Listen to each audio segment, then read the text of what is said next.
Bom dia! Tudo bem? Descansaram aí no seu recesso? Foi bom? Eu espero que vocês tenham descansado, dormido bastante, relaxado um pouquinho, mas não relaxar a relação, os cuidados com o Covid-19, certo? Ok, meus amores. Nós vamos começar esse bimestre com o tema demografia. Que é demografia? Tá vendo um mocinho aí do lado que era meu pai? Que é isso? É o estudo da população. E agora a gente vai, hoje, nesta semana, a gente vai trabalhar apenas os conceitos demográficos. Aí, na outra semana, nós vamos trabalhar as teorias demográficas, ok? Ó, tá vendo a carinha de beijinho aí? Para vocês? Por que estudar demografia mundial ou ou de determinado lugar? Qual a necessidade? Você deve estar perguntando, qual a necessidade? Olha só, você sabe que a cada 10 anos há um censo demográfico. Ou, o que significa? Ou alguns falam assim, coleta de dados. Exatamente, são coleta de dados. Mas qual a finalidade da coleta de dados? A coleta de dados tem algumas finalidades. Pode ser finalidades sociais, políticas, né? Como que um governo vai ajudar vai distribuir as verbas em determinado país, sendo que ele não sabe as necessidades de cada local. Vocês sabem que cada país ele é dividido em regiões, né? Ele é regionalizado. Por exemplo, o Brasil, nós temos 5 regiões. Se você vai para a Ásia, também é dividido em regiões, região Oriente Médio, Extremo Oriente, e assim em cada continente. Então, para saber a necessidade que a população necessita desses conceitos. Olhando aqui embaixo nesse gráfico, você está vendo aqui o vermelhinho? 2 pessoas estão nesse espaço. Faz de conta que aqui é a Amazônia. Hoje, lá na Amazônia, já não são mais 2 pessoas por quilômetros quadrados. É em média de 3 a 4 pessoas por quilômetros quadrados. Então, eu digo que esse lugar aqui há um vazio demográfico, ou seja, poucas pessoas morando nesse local. Já aqui no verde, você percebe que tem muito mais pessoas, tanto no verde quanto no azul, tem muito mais pessoas do que no amarelo e no vermelho. E o tamanho também é maior, né? Quando que eu sei que um país é povoado? Quando ele tem pelo menos 50 pessoas morando por quilômetros quadrados. Gente do céu, Bangladesh é mais de 1.000 pessoas morando por quilômetros quadrados. Mas, professoras, como que ele vive em um quilômetro quadrado? Assim? Lógico que quando o país é pequeno, como o Bangladesh em relação ao nosso país, eles vivem nas cidades, as cidades são verticais. Mas, prof, o que é cidade vertical? Cidade vertical são moradias em prédios, certo?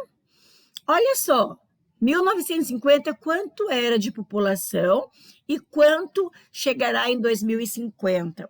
Hoje, no última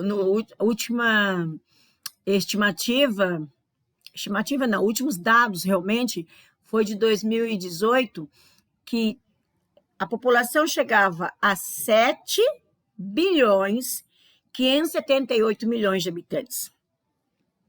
Não vamos agora destacar as mortes da Covid, tá? Vamos falar de maneira geral, claro que isso já houve algumas mudanças, né? Tá vendo aqui, ó? Esses dados são de 2018, o mais recente. Uma outra preocupação, além de descobrir por que tem quantidade de pessoas em determinado lugar, além de preocupar com a educação, quantidade de escola, quantidade de hospitais, de moradia, de segurança, também aqui tem a grande preocupação, quanto mais pessoas tiverem em determinado local, Claro que vai haver mais exploração. Exploração do quê? Dos recursos naturais. Quando se fala em recursos naturais, eu estou falando dos recursos minerais. Quando eu falo minerais, estou falando de quê?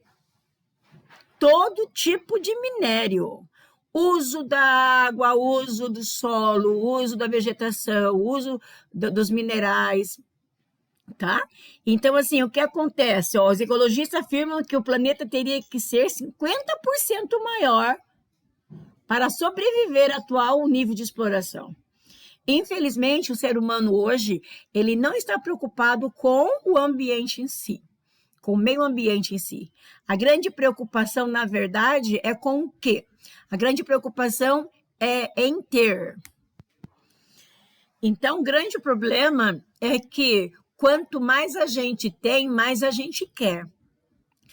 Por que que tem tantos lixos eletrônicos espalhados em alguns lugares? Por exemplo, se você pesquisar, a gente vai pesquisar isso futuramente, lógico, ainda este ano, muitos no Pacífico, no Oceano Pacífico, tem um local, ele tem um círculo, sabe? Assim, quando as águas elas vão sendo levadas e os lixos vão sendo levados, e em um determinado local ficou concentração de lixo.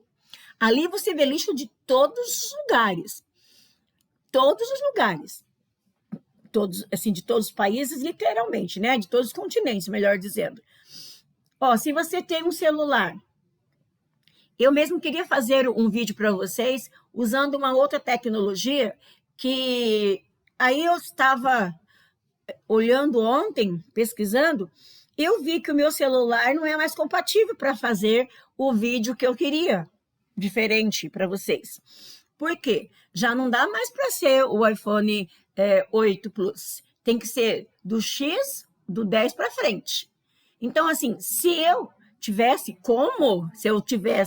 ambição de comprar, eu poderia vender esse e comprar outro.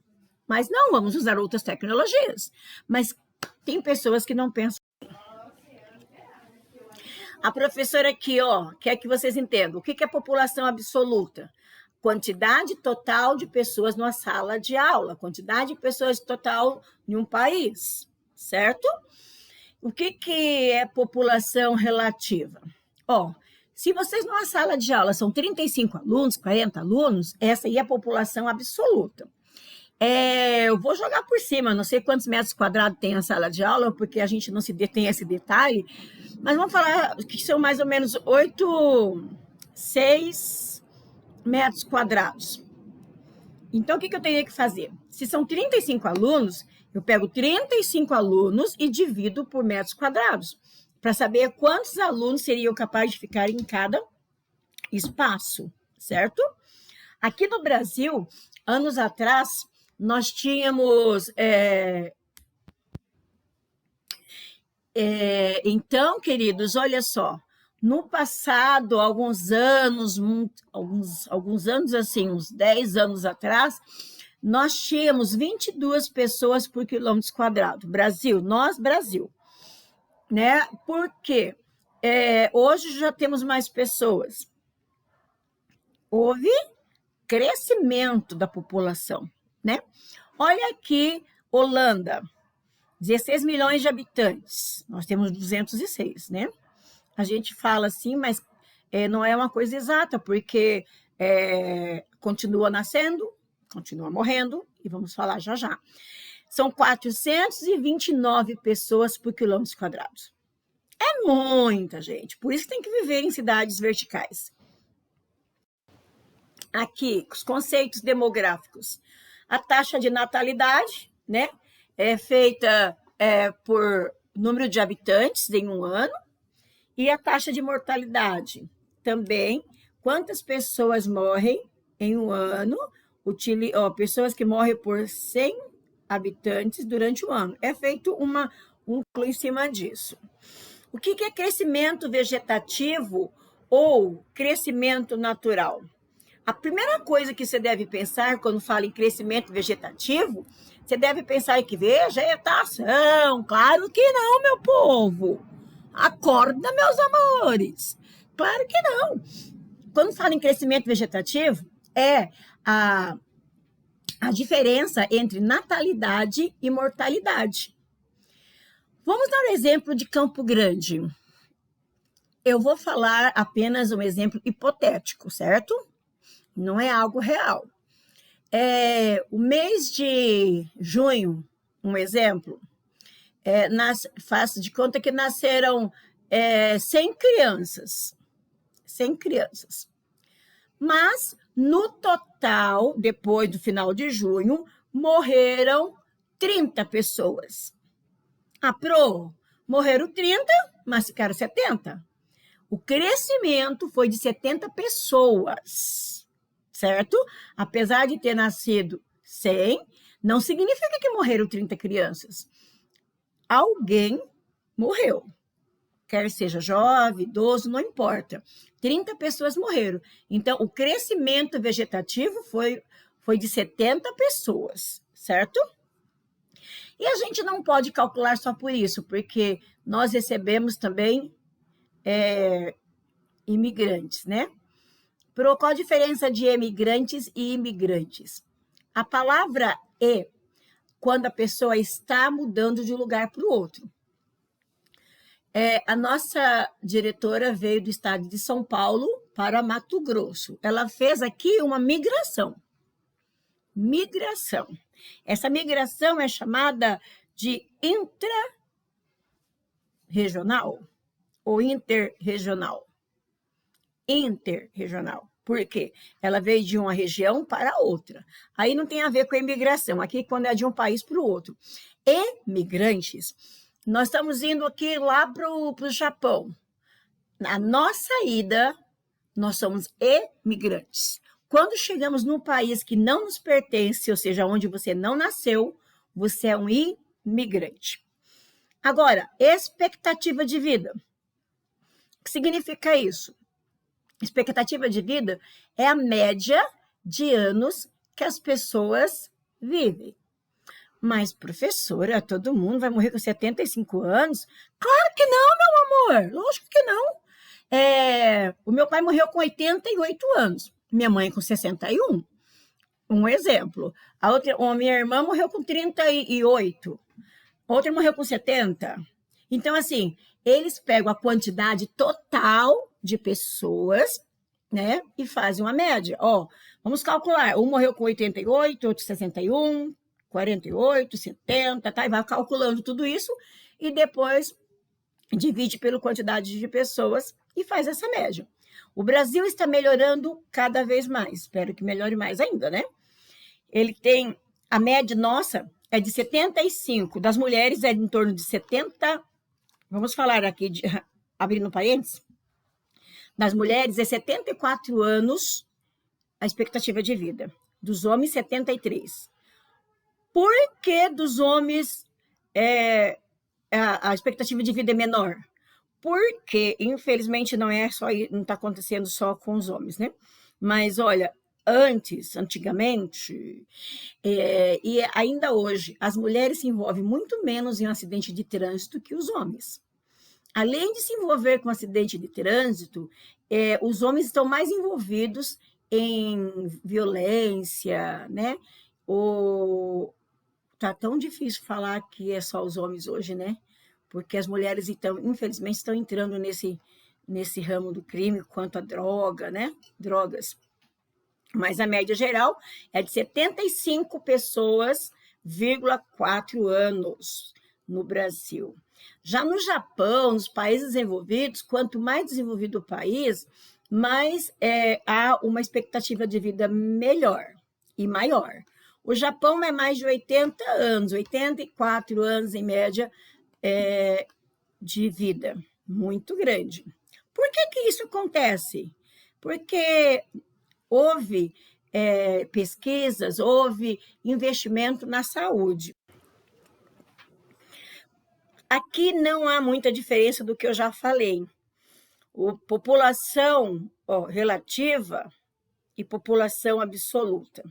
tá? Eu disse isso já antes. É que aqui estou mostrando só do Brasil, né? Olha só. População, densidade demográfica é a quantidade de pessoas por quilômetro quadrado. E se falar também população relativa, é a mesma coisa, tá? Aqui já foi 2016, pouca diferença, né? Olha só, se você pegar, eu vou colocar na aula, no corpo da aula já está, já coloquei no corpo da aula, o site que vocês podem encontrar isso aqui, ao vivo e a cores. Ou seja, na hora que você quiser. Eu olhei no dia 6/7, às 23 horas e 36 minutos. O Brasil, olha só a quantidade de pessoas. Você percebe que nós falamos que em 2018 ali, quantos tinha de população? Isso aqui, por que a senhora não esperou mais um pouco? Porque para passar aqui no caso do Brasil, ele demora um pouco mais, mas eu queria saber também do Mato Grosso do Sul.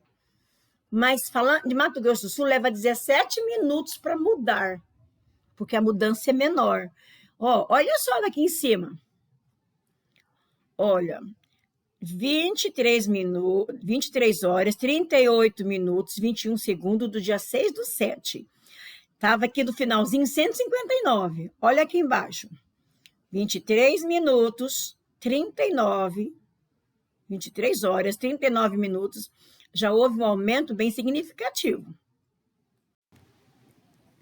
Mato Grosso do Sul. Mato Grosso do Sul, até no dia 6/7, eram a total de habitantes 2.809.288. Isso hoje assim, dia 6, tá? E olha, se você olhar aqui, o que significa essa pirâmide aqui? Essa aqui chama pirâmide etária. Isto é uma projeção para 2060. Pro do céu, falta muitos anos, 40 anos, né? Quanto menor for aqui, o espaço aqui embaixo, significa que está nascendo muito pouco e está vivendo muito lá em cima. Mas aqui, olha só, aqui crianças, tá vendo? Aqui até os 15 anos, a tendência é diminuir o número de habitantes, não, de nascimento. Aqui os jovens têm bastante, até os 35 anos, depois começa a diminuir. E se você olhar aqui, 90 anos, os homens, desse lado de cá, todos são os homens, aqui as mulheres. As mulheres vivem mais, como eu já tinha dito anteriormente. Essa mudança aqui é exibido no ano, tá? Aqui para 2050, ali era de 2010 a 2060. Aqui a diferença, projeções diferentes, né? Aqui a projeção, cada vez diminuindo e vivendo muito mais. O Brasil já é considerado um país de idosos, tá? Aqui está o site, onde a professora encontrou, mas também está no corpo da aula, certo? Isso. Porque eles acham que na cidade há muito mais vagas de emprego, as pessoas vivem melhor, acontece a situação que você está vendo aqui. Vem, mas por que elas vêm?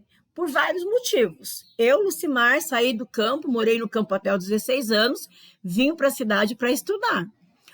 Muitas pessoas saem do campo porque perdem o emprego, por qual motivo? Pelo desemprego estrutural. O que é desemprego estrutural, professora? O desemprego estrutural é quando as pessoas perdem emprego por tecnologia.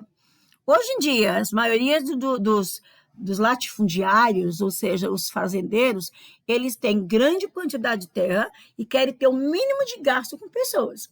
Eles compram máquinas e essas máquinas fazem o trabalho. Então, eles dispensam os empregados. Eu estava assistindo uma reportagem onde que o Ratinho, que vocês conhecem, né, que é o apresentador de televisão do SBT, ele estava contando que no passado Ele só tem 13 fazendas, tá? Só. No passado, ele tinha muitos empregados. Naquela fazenda onde ele estava, tinha 82 empregados. E só de pé de café tem mais de 1 milhão de pés de café. Aí ele estava mostrando uma máquina. A máquina vai passando entre um espaço de um pé de café e outro, e vai recolhendo todo o café, né, que tiver vermelhinho, e joga dentro de um caminhão, automaticamente. Para que quer o ser humano? As pessoas saem do... Está mostrando aqui, na verdade, os mais populosos. Isso aqui já aumentou um pouco mais, tá? Tá aí 400. Eu queria um gráfico. Aqui, os mais populosos, ou menos populoso. Aqui, quantidade de pessoas. Aqui, pessoas por quilômetros quadrados, tá? Crescimento vegetativo, a prof já falou, né? Natalidade, menos mortalidade, sobe, desce, continua, assim vai. Taxa de fecundidade. O que é taxa de fecundidade? É quando número de filhos por mulher. Se as mulheres cada vez querem ter menos filho, significa que o país vai ter dificuldade no futuro. Olha aqui, no ano que a Pro nasceu, não foi em 1960, não, foi na década de 1960. Tá? Não vou falar, não. Eram 6 filhos, em média, por mulher. Minha mãe, coitada, muito mais que isso. Minha mãe teve 20 filhos, né? 6 por mulher. Aqui, já na década de 90, 2,9. E 2010, tá vendo? Cada vez as mulheres estão tendo menos filhos, porque elas vão para o campo de trabalho, elas estão preocupadas com o futuro produtivo e profissional, cada vez tendo menos. E com isso, a população vai envelhecendo. Esse é o último slide. Qual a tendência? Até 2040, o número vai cair muito. 2030, né, o país vai ter, falando Brasil, 2 milhões, 206 milhões, mas vai cair 2040 para 2 milhões, ou 204 milhões. A tendência é essa, nós queremos nos aprimorar no profissional e termos menos filhos. Aqui, já falei, 70 anos, expectativa de vida, já falei sobre isso. Países aí, nós poderemos chegar em 2100 a ter a expectativa de 84 anos. Cada manhã exijo menos a expectativa de uma surpresa, quer ela aconteça ou não. Expectativa, por isso, só já é um entusiasmo. Gente, vamos acordar a cada manhã pensando que algo bom vai vir, mas depende da nossa atitude. Um grande beijo, até a próxima aula. Beijinho, beijinho.